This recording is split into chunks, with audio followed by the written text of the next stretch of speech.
I have never been more confused about a camera than the Red Komodo. I mean, at one point it's a Red and it's tiny, a tiny Red Cinema package. But there's also some really weird design choices that make it a really hard camera to use. You also might be saying, why do I look like a lumberjack? Why am I standing between two lanterns? And these are all great questions, some which will be answered in the video and some will not. Stay tuned to find out.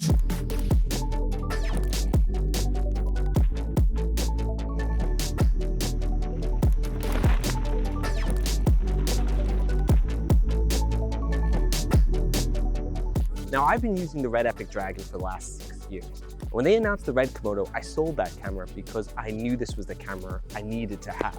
I mean, for adventure shoots or on location, mounting it in different locations, it was the dream setup.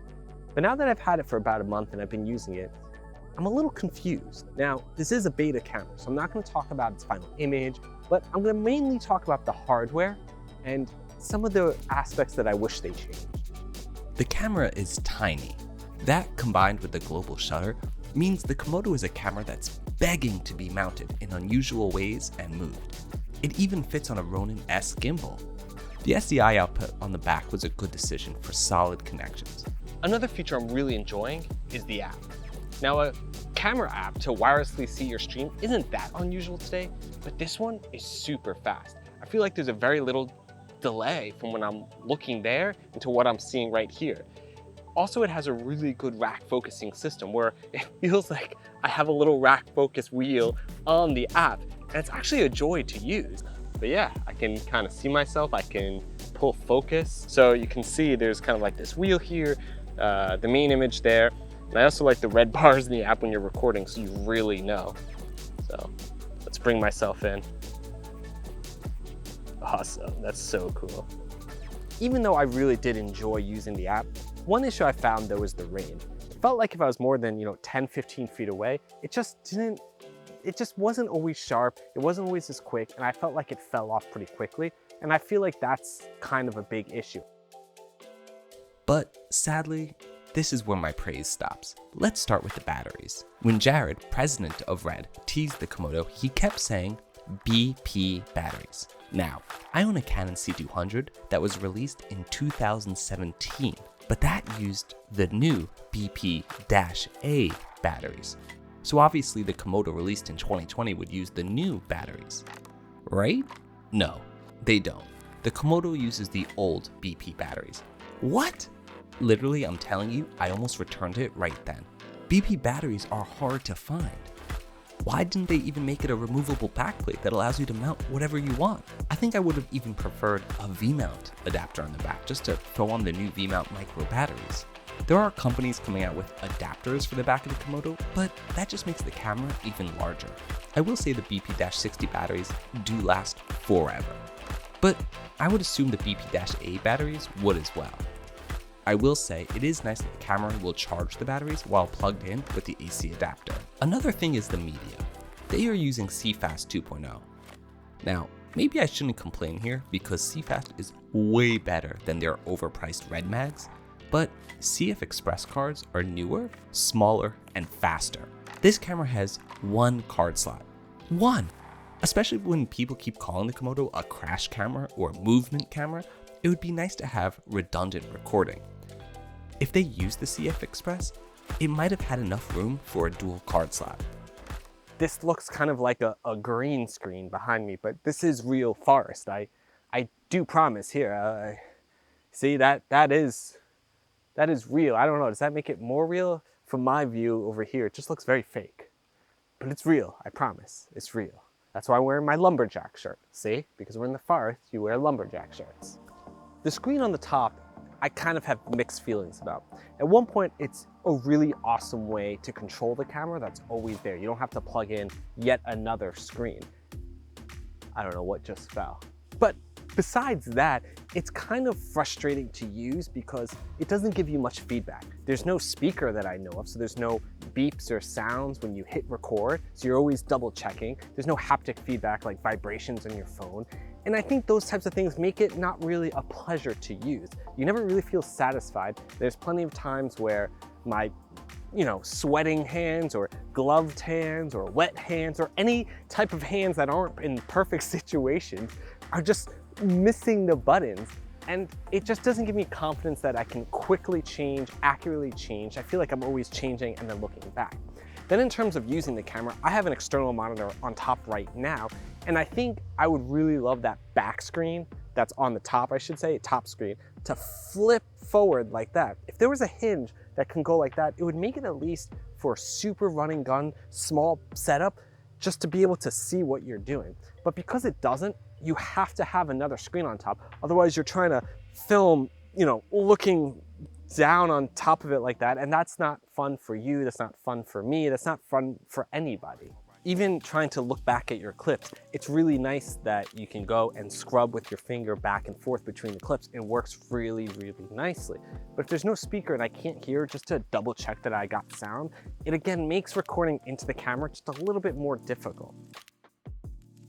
The tally light, how I'm filming right now, I can't even see it. I'd have to bend down to look under the lens to be able to really see it. So one thing I really do like is the RF mount. I thought they did a great job choosing the RF. The reason is because you can get an RF to an EF adapter. That allows you to get an adapter that has built-in ND filters or variable ND filters. And I think that makes this camera even more usable, because then it feels like some of those other cinema cameras that have ND filters built in. So what is this camera? I'm not sure sometimes. It feels like it's the greatest B camera ever. It feels like you want this camera with a fleet of Reds, and this is the one that you put on the car mounts, you put on the cranes, you put on the gimbals, you put on the drones. I think a lot of people are gonna buy it, especially indie filmmakers, as their main A camera. And it's not that that's gonna be bad, but is it worth it? Is that $6,000, $7,000 entry price for this worth it compared to the A7S III? Maybe? So one of the things that I think is really interesting about making this video is I knew that people were gonna say, well, that's not what this camera is. This is a cinema camera. And as I was editing this video, Canon came out with something that's really interesting and I think an amazing form factor. And that's the C70. Now, yeah, the C70 is not perfect and it just came out, so I still haven't wrapped my whole head around what this camera is. But what I think Canon did a really good job about was making a camera that ergonomically was built for hand holding, but it can be used for so much more. I mean, even just on this picture, looking at all these inputs, yes, it's mini XLR, but there's two mini XLRs. HDMI, would have preferred a SDI, but still, there's a headphone jack, there's time code, even things like the battery that fits into the body right here. I mean, that just makes it, again, a centered weight, a screen that flips out. These are the things that would have made the Red Komodo so usable, and it would have made it a cinema beast that could have been dressed up for big productions and also dressed down for handheld and run and gun type of things. And of course, the new C70 uses BP-A batteries. And the C70 does 4K 120. Red. All right, back to the main review. It's the Red name, the Red image, which is fantastic. When I show up on set, if it was an important shoot that I had, I can argue that the A7S III 4K and this 4K up on a screen, well lit, people couldn't tell the difference. I can argue that, but I think I would still trust the Red name, the Red look, the Red camera. And I get it. This camera has tons of pro features, you know, from time code and to slate labels and just tons of things built into the menu system that's really nice to use. There's no doubt about that. But again, A7S III, 4K 120 frames per second, here 4K 60. In 6K, I don't think you can go above 40 frames per right now.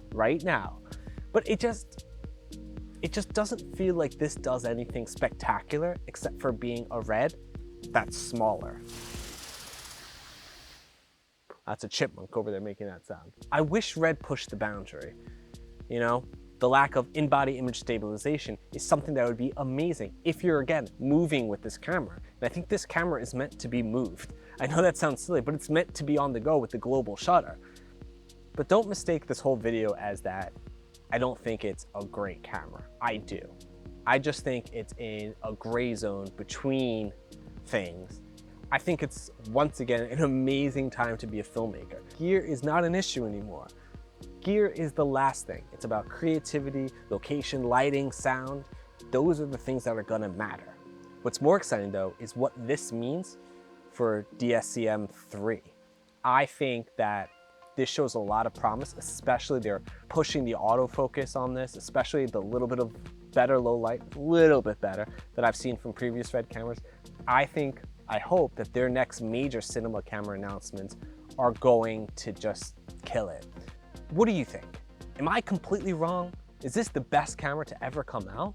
Or is it complete hype and every Red fan I know is just a Red fanatic? Where do you see this camera? Do you think it's amazing? Do you think it's lackluster? Should I keep it? Should I sell it? Do you want it?